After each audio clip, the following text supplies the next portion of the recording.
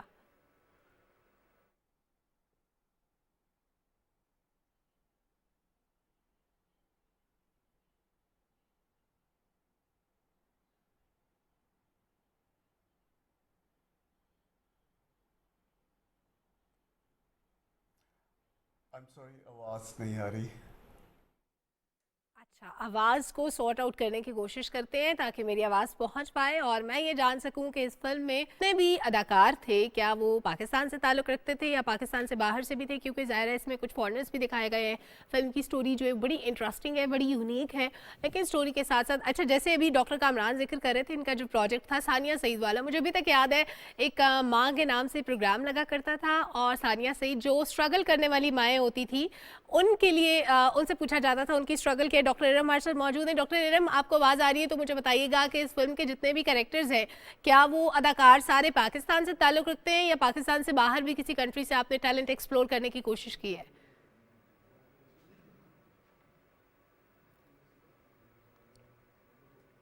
کہ دونوں کے اداکار شامل ہیں. کچھ عدنان جیلانی نے, کمل خان نے پاکستان سے کام کیا ہے, جبکہ یو کے سے کافی زیادہ ایکٹرز اس میں شامل ہیں. اس میں اوور 300 کلیبوریٹرز جو تھے وہ آل اوور دا ورلڈ لوگوں نے کلیبوریٹ کیا ڈفرینٹ کیپیسٹیز میں, میوزک میں, کلر گریڈنگ, ایڈیٹنگ, فلمنگ, سب چیزوں میں. اور ہم نے یہ اوور 40 لوکیشنز میں شوٹ کیا ہے اس کو, جس میں کہ کچھ پاکستان میں شوٹ کیا گیا. گریٹ انڈین ڈیزرٹ جو ہے پاکستان انڈیا کے بارڈر پر 6 ولیجز میں شوٹ کیا ہم نے, اور یو کے میں شوٹ کیا ہم نے کافی زیادہ لوکیشنز پہ. ایک بڑی مشہور انگلش فلم تھی, اس کا نام تھا the theory of every thing, Steven Hopkins کے اوپر بنی تھی. جس پب میں شوٹ ہوئی تھی یہ فلم, ہماری فلم بھی وہاں اس one of the oldest England کا پب ہے, یعنی جہاں کھانا وانا کھاتے ہیں لوگ, اس پب میں ہم نے وہ فلم شوٹ کی ہے. بہت خوبصورت لوکیشن ہے, بہت مزہ آئے گا لوگوں کو دیکھ کے. زبردست. اچھا, آپ دونوں سے میں اس بات کا جواب چاہوں گی کہ ایک فلم کی کامیابی کی ضمانت کیا ہے, اور اگر آپ کی یہ فلم سپر ڈوپر ہٹ گئی, کیا صرف سٹوری امپورٹنٹ ہے یا اس میں کوئی اور بھی چیز انوالو ہوتی ہے, کوئی اور بھی ایسا فیکٹر ہوتا ہے, یا صرف بائی لک ہوتا ہے کہ آپ کی کوئی فلم ہٹ ہو جائے؟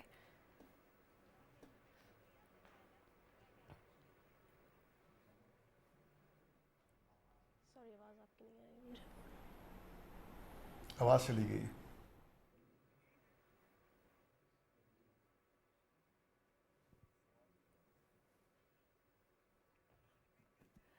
ڈاکٹر کامران یہ بتائیے گا, اور ڈاکٹر سے بھی اس بات کا جواب چاہوں گی کہ کسی بھی فلم کی ضمانت کیا صرف سٹوری ہے یا باقی فیکٹرز بھی امپورٹنٹ ہوتے ہیں؟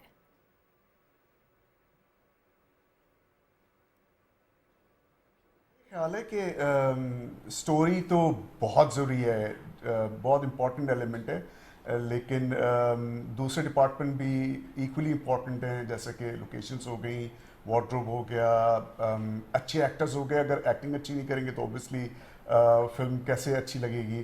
ڈائریکشن ہو گئی, پروڈکشن ہو گئی, یہ سارے فیکٹرز ہیں جو مل کے ایک ٹیم ورک کے تھرو اچھی فلم بناتے ہیں. لیکن اسکرپٹ جو ہے وہ بیک بون ہے. ارم جو ہے وہ ریورز بون یونیورسٹی لنڈن میں پڑھاتی ہیں, اسکرپٹ بھی اور دوسرے سبجیکٹ بھی. ارم میرا خیال ہے زیادہ بہتر طور پہ اس ٹاپک پہ بات کر سکیں گی. جی جی پلیز. جی, میں سمجھتی ہوں کہ اسکرپٹ کا بہت امپورٹنٹ رول ہے, بٹ ایز ویل ایز باقی چیزیں ایکولی امپورٹنٹ ہیں. اگر آپ کے پاس لوکیشنز اچھی نہ ہوں, آپ ایک کمرے میں اچھی سٹوری بھی لے جائیں گے تو شاید وہ اس طرح سے آپ کی فلم جو ہے وہ کام نہ کر سکے. تو آپ کو ہر چیز کو دیکھنا پڑتا ہے equally as well as script, لیکن اسکرپٹ جو ہے وہ ریئلی امپورٹنٹ ہے.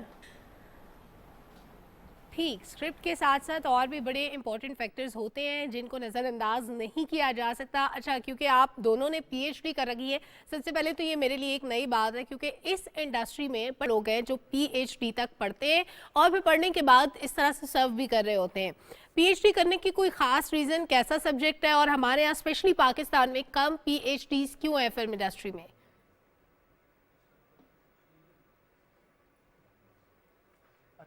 خیال ہے میں سمجھتا ہوں کہ I am one of those لکیسٹ people جس کا نام بنا اس وقت جب اس نے فلم میکنگ بالکل نہیں پڑھی تھی یا ٹیلی ویژن نہیں پڑھا تھا. نارملی تو جو ٹریڈیشنل روٹ ہے وہ یہ ہے کہ پی ٹی وی میں لوگ آتے تھے, ٹریننگز ہوتی تھی, پی ٹی وی خود باہر بھیجتا تھا اپنے پروڈیوسرس کو ٹریننگ کے لیے. لیکن پی ٹی وی کے بعد جب پرائیویٹ پروڈکشنز کھلی تھی پاکستان میں, اس وقت کی جو جنریشن آئی, میں اس جنریشن میں سے ایک تھا, اور میری کوئی پراپر سکولنگ نہیں تھی اس زمانے میں. شوق بڑا تھا بچپن سے کہ کسی باہر کی یونیورسٹی میں جا کے فلم اینڈ ٹیلی ویژن پڑھا جائے.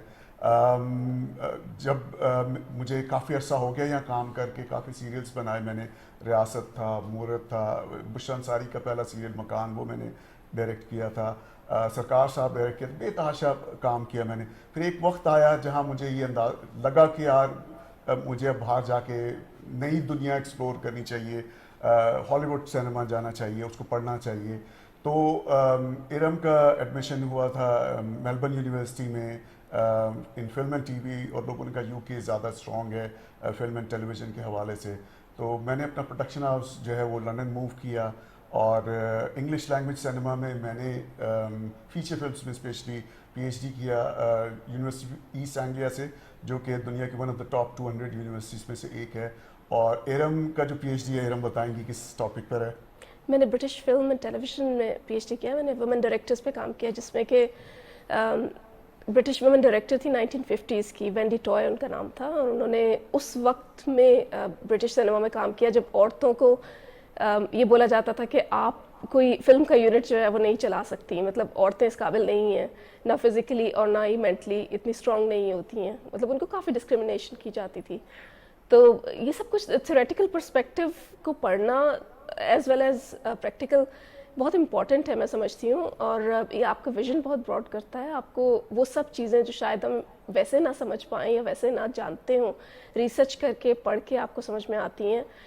مطلب میں نے جب ہسٹری پڑھی برٹش سینما کی, اور عورتوں کے ساتھ کس طرح سے بیہیو کیا گیا, اور لیٹ 60s 70s تک ایون ابھی بھی بہت کم عورتیں برٹش سینما میں کام کر رہی ہیں, مطلب اس طرح سے نہیں ہے جس طرح ہم سوچتے ہیں کہ شاید یو کے ہے یا ویسٹ ہے تو وہاں پہ بہت عورتوں کو آزادی ہے تو بہت زیادہ وہ کام کرتی ہوں گی. انفیکٹ بلکہ برٹش عورتوں کا ذکر ڈاکومنٹ بھی نہیں کیا گیا کہ انہوں نے اگر فلمیں کی ہوئی ہیں. اور اسی طرح ایک فلم کے اوپر ڈسکشن چل رہی تھی ہماری کل, تو ارم کہنے لگی کہ کیا فلانی فلم کا آپ یہ بھی جانتے ہیں کہ ایک عورت ڈائریکٹر کو ڈائریکٹر بھی تھی, اور میں نے کہا مجھے نہیں پتا. تو کہنے لگی دیکھو مطلب لوگ کیسے مس کرتے ہیں اگر عورتوں نے کام کیا ہوا ہے, ڈائریکٹ کیا ہوا. اس کے ساتھ ساتھ اگر میں ایک بات ایڈ کرتا چلوں کہ پی ایچ ڈی سے پہلے ایک پری ڈاکٹرل پروسیس ہوتا ہے جس میں آپ ریلیونٹ لٹریچر پڑھتے ہیں اس ٹاپک سے ریلیٹڈ. اور میں یہ چاہوں گا کہ پاکستان میں جو لوگ انگلش لینگویج سینما پڑھنا چاہتے ہیں, انگلش فیچر فلمس بنانا چاہتے ہیں, کام اس چیز کو پڑھنا چاہتے ہیں, تو وہ دے آر موسٹ ویلکم. ہمیں کانٹیکٹ کر سکتے ہیں, ہماری یونیورسٹی کے جو پیجز ہیں, پروفائلز ہیں, اس میں ہمارے ای میل ایڈریسز ہیں. میں سولنج یونیورسٹی ساؤتھ ہیمپٹن انگلینڈ میں پڑھاتا ہوں آج کل فلم پروڈکشن. تو ہم ان کو ہیلپ کر سکتے ہیں پاکستان کے ان لوگوں کو جو چاہتے ہیں کہ پی ایچ ڈیز کرنا چاہیں انگلش لینگویج سینما میں یا برٹش سینما میں. کیا بات ہے, زبردست. یعنی آپ اپنے ملک کے لوگوں کو سرو کرنے کو تیار ہیں, کوئی بھی آپ سے چاہے تو کانٹیکٹ کر سکتا ہے. اچھا, آپ نے طویل عرصے تک ڈاکٹر کامران, ڈاکٹر ارم, آپ دونوں سے میں اس بات کا جواب چاہتی ہوں کہ طویل عرصے تک آپ نے پاکستان انڈسٹری کو سرو کیا, فلم انڈسٹری کو بھی, اور پروگرامز بڑے اچھے اچھے پروجیکٹس آپ نے کیے پاکستان میں, بڑے اداکاروں کے ساتھ کام بھی کیا. گزشتہ کچھ سالوں کو اگر آپ سال 2022 کے ساتھ کمپیئر کریں تو کیا نظر آتا ہے ہماری فلم انڈسٹری نے کتنا گرو کیا ہے, ہم نے کتنی کامیابی حاصل کی ہے, اور ابھی ہمیں مزید کتنا گرو کرنے کی ضرورت ہے؟